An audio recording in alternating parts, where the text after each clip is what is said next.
dan di balik kotak ini akan ada pertanyaan.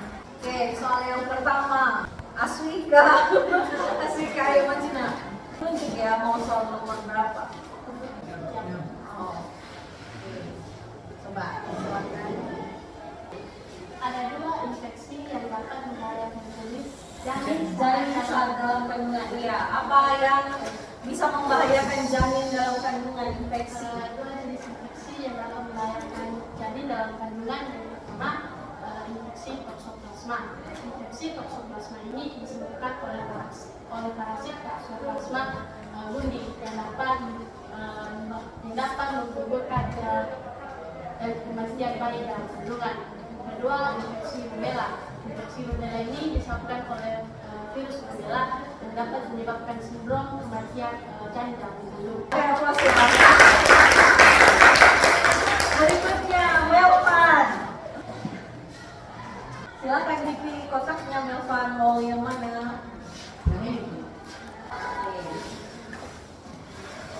Oke, sebutkan minimal 5 gangguan menstruasi. Coba, yang pertama ada amenorrea, anorexia, dismonorea, dan embryom. Jadi teman-teman ada 5 gangguan menstruasi ini. Yang pertama amenorrea, yaitu yang dimana tidaknya menstruasi.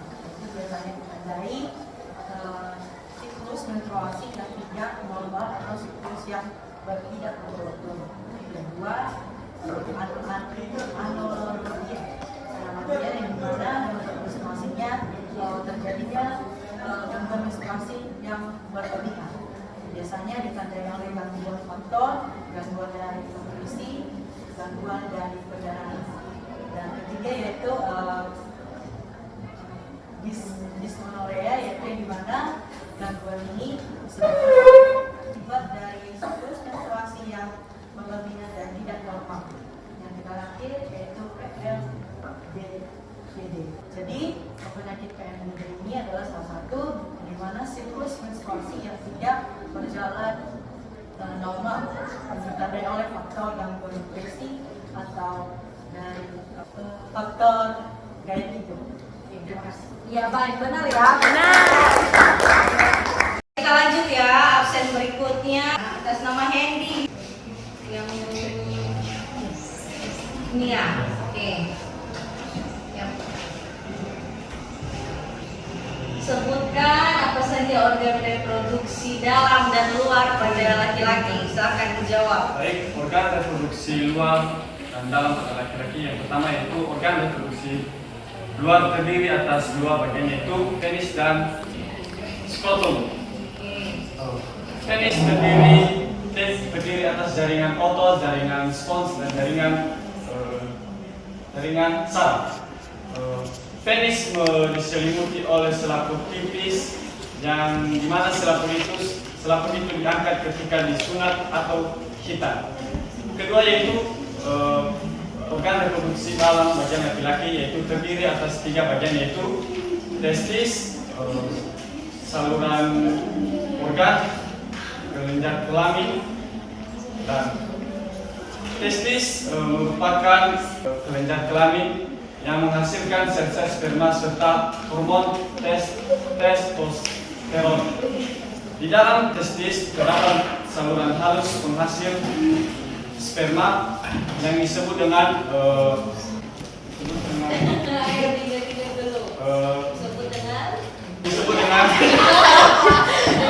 di dalam testis terdapat penghalus dan terdapat saluran penghasil sperma yang disebut tubulus seminiferus. Dinding tinggi dalamnya memiliki jaringan yaitu jaringan epitel dan jaringan ikat. Sekian. Oke, baik. Berikan aplaus. Ya, jadi organ reproduksi luarnya ada apa aja tadi?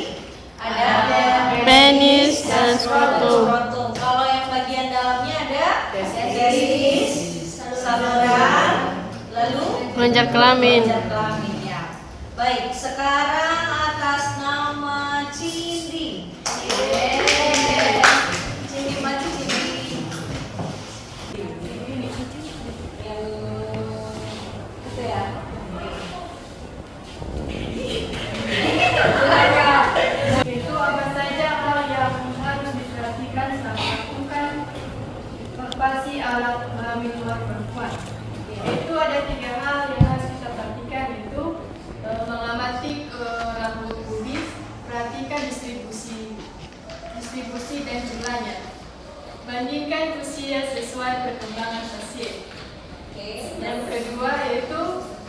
mengamati area kulit dan pubis. Perhatikan juga bagian dalam labia mayora. Terus labia minora, terus klitoris ya. dan meatus uretra. Terus kita juga memperhatikan pembekakan jika ada pembekakan di usus, labas dan nodula.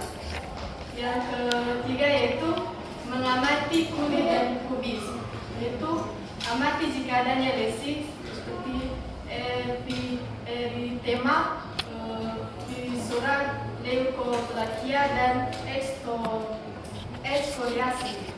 Jika demikianlah penjelasan dari saya. Oke, baik. Ya, berikan aplaus ya. Ya, silakan ke belakang. Berikutnya atas nama Puji. Puji, maju Puji.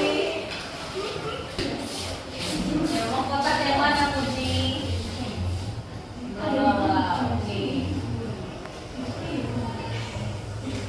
Sip, ya. Organ reproduksi dalam dan luar pada perempuan apa saja?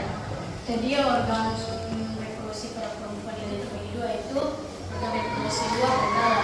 Organ reproduksi luar itu terdapat tiga, yaitu vagina, vulva, dan labium.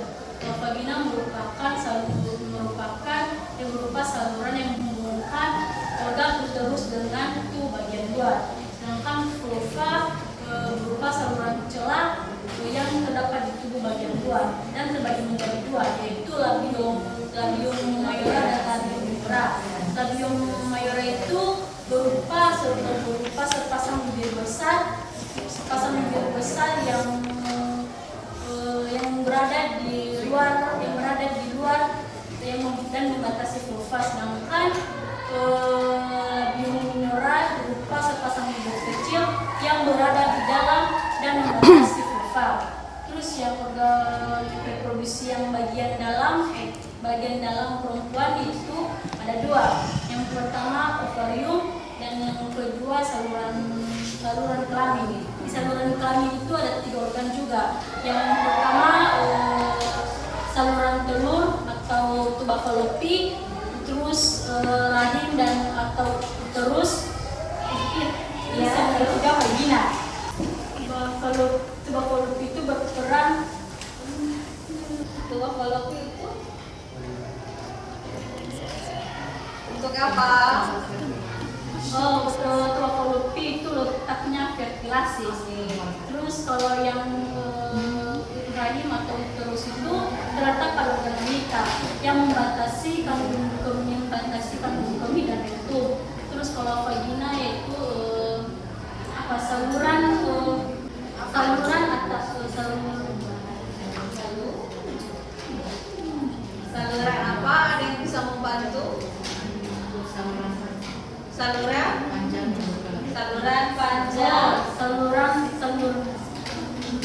panjang ya. Ayo udah dibantu teman-teman saluran panjang ya. Ya. kalau saluran panjang yang berkelanjutan dengan tuba fallopi. Oke, berikan aplaus untuk. Jadi organ reproduksi luar perempuan ada tiga apa saja? Vagina, Vulva dan labium. Oke, lalu yang bagian dalamnya ada dua yaitu Ovarium dan saluran kelamin. Oke. Berikutnya atas nama Junida. Junida maju. Silakan pilih kotak rahasianya. Mau yang mana?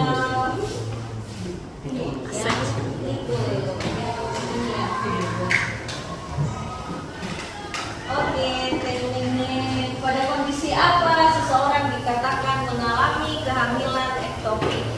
Dikatakan mengalami kehamilan ektopik adalah di saat pembuahan sel telur terjadi di luar rahim. Oke, lihatnya ke teman-teman. Biasanya kondisi ini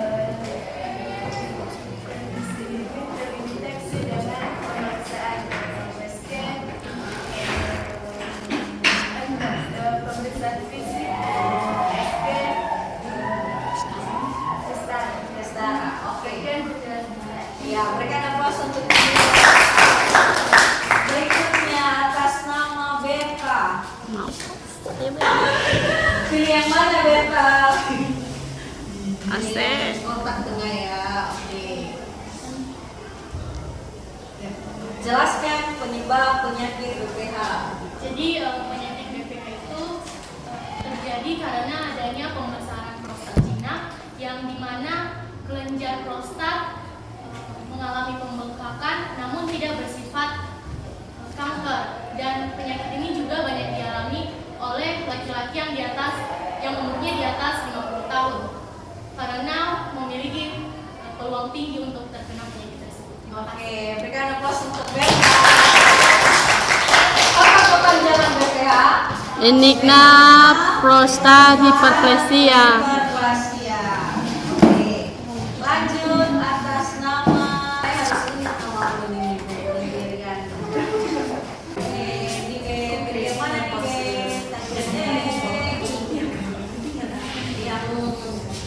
Oke.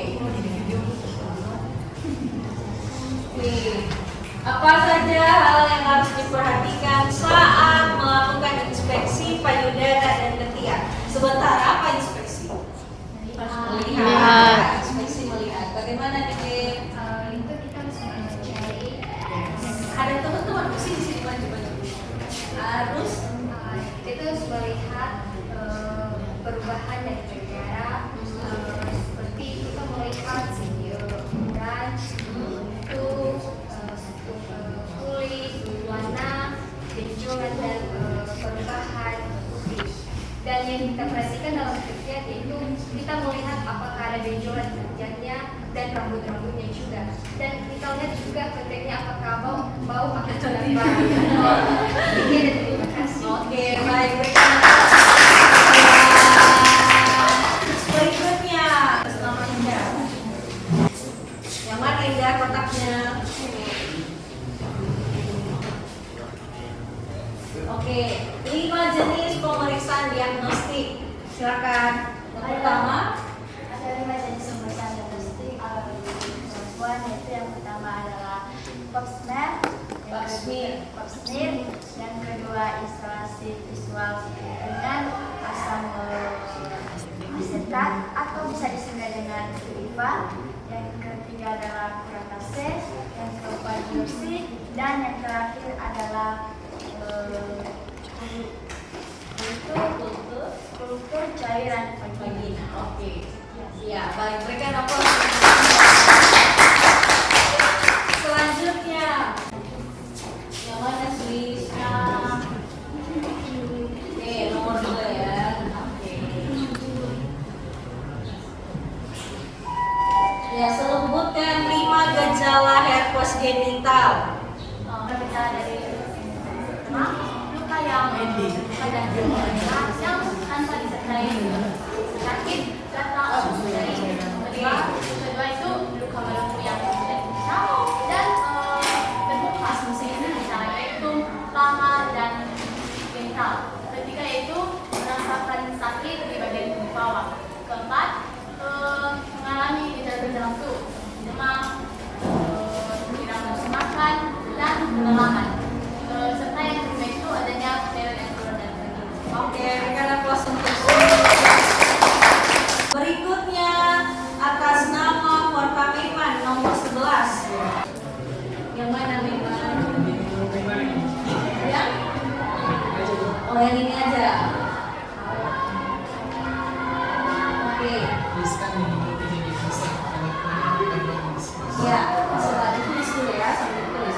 Sambil menunggu ditulis, kita lanjut ya.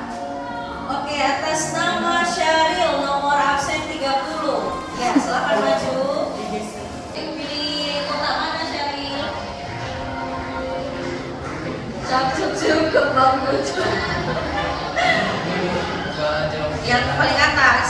Ya, oke. Yang paling atas. Sebutkan 4 pemeriksaan diagnostik alat reproduksi laki-laki. Oke, apa? Jadi dalam pemeriksaan Iya, teman-teman. ini ada 4 pemeriksaan. Pertama, pemeriksaan darah. Pemeriksaan darah ini dilakukan untuk mengetahui kadar stimulasi hormon dan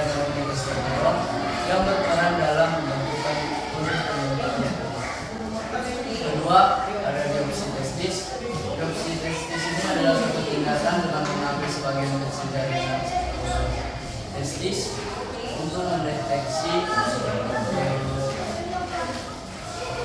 adanya sel sperma yang tidak dilakukan. Ketiga, pemeriksaan USG.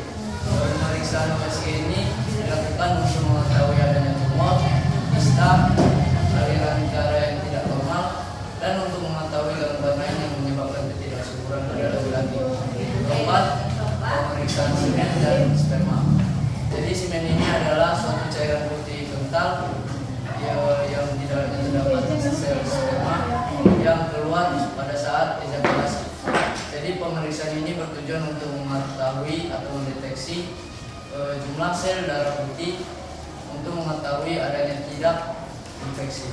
Oke, berikan aplaus. Berikutnya atas nama Ivan. Ya, 3 lagi ya, 3 pertanyaan lagi. Ayo Ivan. Ya, nomor berapa yang mana? Memang tunggu bentar ya. Yang ini ya. Oke, sebutkan 5 gejala gonore. Di sini depan aja. Yaitu 5 manifestasi gonore, yaitu 1, gejala awal timbul dalam waktu 2 sampai 7 hari setelah terinfeksi. Kedua, gejala berawal dari rasa tidak enak pada uretra disertai atau diikuti nyeri ketika berkeringat. Ketiga, disurai timbul mendadak, rasa ingin buang air kecil dan disertai mengeluarkan lendir mukoid pada uretra. Keempat,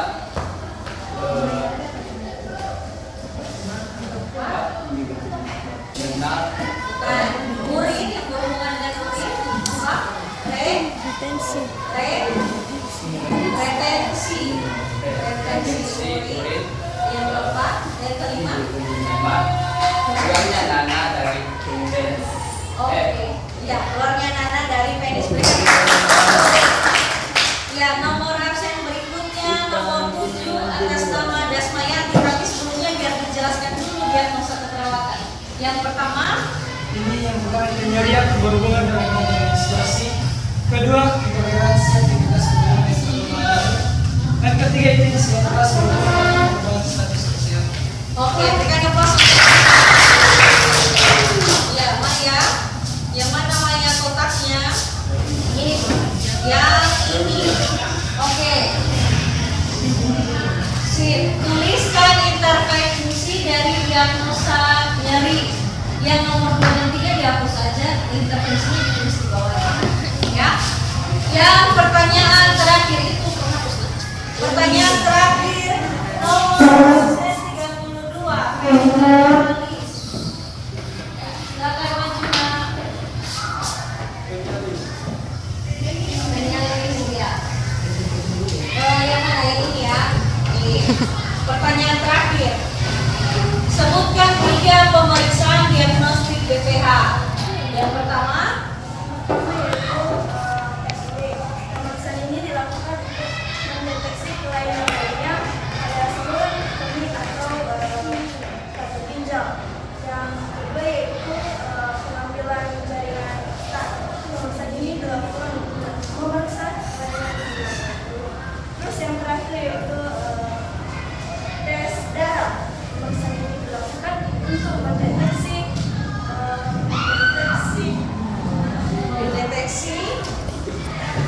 mendeteksi apa? Ada yang bisa bantu? mendeteksi protein prostat spesifik antigen. Terima kasih. Oke. Ya, tinggal jawaban yang terakhir ya.